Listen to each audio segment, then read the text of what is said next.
Hi guys, mayong buntag, mayong hapon ug mayong gabi sa tanan. Good evening, good morning and good afternoon everyone. Welcome to Sis Noah the Hogfather channel. Today ang topic natin is ating ipakilala sa inyo ang ating mga inahin. Itong ating mga inahin ngayon ay mga buntis na po sila at saka hindi pa naman sila nag-90s. Ano pa lang sila, yung iba is 42, yung iba is 45, pataas. So, andito pa lang sila. Anim po sila ito na nandito pa lang sa testating kasi mayroon na tayong apat doon sa sa ating farrowing. So, andito sila, nakarelax pa to para hintayin natin yung 90 days para ilipat sila doon sa farrowing. So dahil apat lang yung ating farrowing, kaya pagkatapos na lang ng iba, then saka sila ipa lagay doon sa ating farrowing pin. So ngayon, andito ang ating mga inahin at amin din itong ipapakilala sa inyo isa-isa para lahat po ninyo ay makilala kung sino itong mga ating inahin dahil ito po ay pinangalanan natin bawat isa para maganda yung may mga kilala tayong mga pangalan para malaman natin kung sino na yung mga anak at sino na yung naiay at saka sino na yung nabuntes. So ito po ang ating mga anim na mga inahin na naiwan ngayon dito sa ating gestating pin. So at ang iba nito, itong tatlo nito is F2. Ito na po yung mga anak nila ni Marites, Mukang at saka ni Tinding. So F2 na tong tatlo rito, saka yung iba is F1. So then yung iba din lalo na yung galing sa MM. Ano na yan, mga GP large white natin yan. So andito na ang ating mga inahin, nakarelax pa. So pangalanan natin bawat isa nito ngayon para malaman din natin kung ilan yung nandito sa ating gestating pin. Kaya ito po mga kaibigan, ipakilala na po natin sila para alam ninyo kung sino yung ating mga inahin nga naiwan dito sa atin sa farrowing, sa gestating. Kasi yung nandun sa farrowing ay sina Olivera, si Mukang, si Marites at saka si Jackie. So andito yung natin mga ibang mga inahin natin dahil 10 po sila. So pakilala natin itong ating naiwan andito sa ating gestating. Ang una nating ipakilala sa inyo ay si Tending. Si Tending is ang ating pang-apat na GP large white na galing sa MM Montes Claros. Nabili namin si Tending 2022 at nagkapanganak na siya ng dalawang bisis. So, yung isang anak niya is yung F2 na ginawa nating inahin. Ito si Tending ay ito yung pang-apat natin na inahin sa Sis Noah the Hogfather channel. At maganda yung pagpanganak niya dahil unang panganak niya is 15. Then second parity is 17. Then hindi natin alam itong natin third parity dahil yung pag-EI namin sa kanya ay maganda naman kasi standing hit talaga sa nung pag-EI namin sa kanya. At ginamit namin ngayon na na simin is galing kay Val. Shout out tayo kay Val. At ang ginamit namin is yung PIC na born ni Val. Siya yung ginamit natin na semen ngayon. At sana maganda din yung mga anak ni Tending at saka marami at saka healthy at saka Tending din sana healthy din siya. Medyo natagalan tayo sa kapag hit ni Tending. Actually it's naging 3 weeks bago nag-hit si Tinding yung pagkawalay. Hindi natin alam bakit na matagal siya nag-hit pero pinabayaan lang namin hanggang 3rd week nag-hit siya kaya nai-ay namin siya at saka ang 21 days niya, it is coming 15 o 16 ng July. At sana hindi na siya mag-hit at patuloy na yung pagkabuntis niya. Ang second natin na ipakilala ay si Nonita.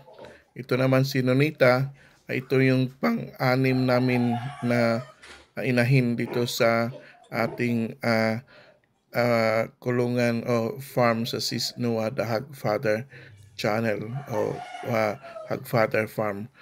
Ito si Nonita ay anak ni Dada. Yung una namin na inahin na maagang nakal kasi medyo nasira yung kanyang yung womb niya nasira. So siya yung first na anak, second na anak ni Dada, si Nonita, na selected na namin na maging maganda ang kanyang katawan at yung kanyang tayo na magiging inahin. Si Nonita ay nag-first parity na rin. Nanganak siya ng 15 din piglets. At ngayon is second parity niya. Buntis na rin siya. Nag-42 na ng last week. At sana patuloy na rin itong panganganak naman ni Nonita for second parity. Talagang ayos naman yung katawan ni Nonita. Maganda yung tayo niya. Tsaka maalaga sa kanyang biik. Tsaka maganda yung pagbibigay din niya ng milk sa mga biik niya. At sa ngayon, ang ginawa namin ay ganun pa rin. Spanish Petrin yung semen na ginawa namin. Shout out pa rin kay Val. Doon din kami nakakuha kay Val na semen. So, ito yung pang second parity na ni Nonita ngayon. Hopefully, sana malaki na rin marami rin ang kanyang anak. At saka healthy again. Yun naman ang natin, sana healthy yung mga anak. Healthy din yung inahin. At saka healthy din tayo dahil kung maraming anak, maraming pera.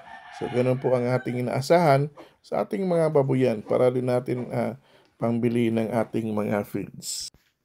Ito namang ating pangtatlong ipakilala ay si Aida. Si Aida is F2. Anak ito ni Marites. So, F2 na to si Aida at first parity niya kasi first EI namin sa kanya.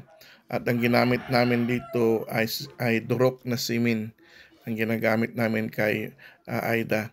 Na ang kanyang days ngayon is almost 45 days na siya na EI. So, alam namin na buntis na po ito. Tingnan natin yung atiyan niya. Malaki na. Ano pa lang ito 45 days yung na-EI siya. At nalaman namin na buntis talaga kasi hindi na siya nag-reheat. Tsaka maganda yung katawan niya. Maganda din yung tayo niya. At sana patuloy-tuloy na ito. Next natin ipakilala ay walang iba kundi yung si Lorna. Si Lorna yung ating pang-apat dito sa ating kulungan ngayon sa Testiting na iwan. Si Lorna naman ay anak din ni Marites. Bali, magkapatid si Aida at saka si Lorna. Magkapatid itong dalawa. Mamaya may tatlo pang kapatid niya. Ganon din. Ito yung siblings nila. Nung pinanganak sila is 18 piglets sila lahat. So ito rin si Lorna. Maganda din yung tayo niya. Magandang mataas ang katawan. Kasi yung ang semen naman na ginamit namin ni Marites nung nagbuntis yan nito nila is as large white. So maganda din to, na-select din namin to si Lorna na maging gawin naming inahin sa. Kaya F2 po sila. Ito si Aida at si Lorna. F2 po sila na dalawa.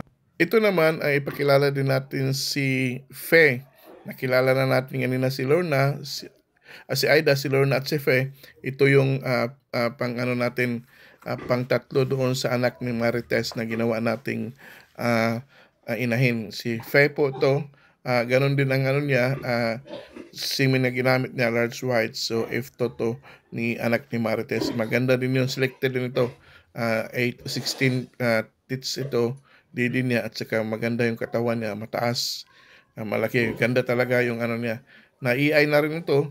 I think it's 42 days na rin ito. Almost 45. So pare-pareho lang sila itong tatlo, sabay-sabay lang itong naiay kasi sabay-sabay silang nag-hit. Hopefully by September yung tong tatlo manganganak na rin ito. Kaya inaalagaan silang tatlo at sana tuloy-tuloy na rin ito para sa ating next na batch. Last din nating ipakilala ay si Divina.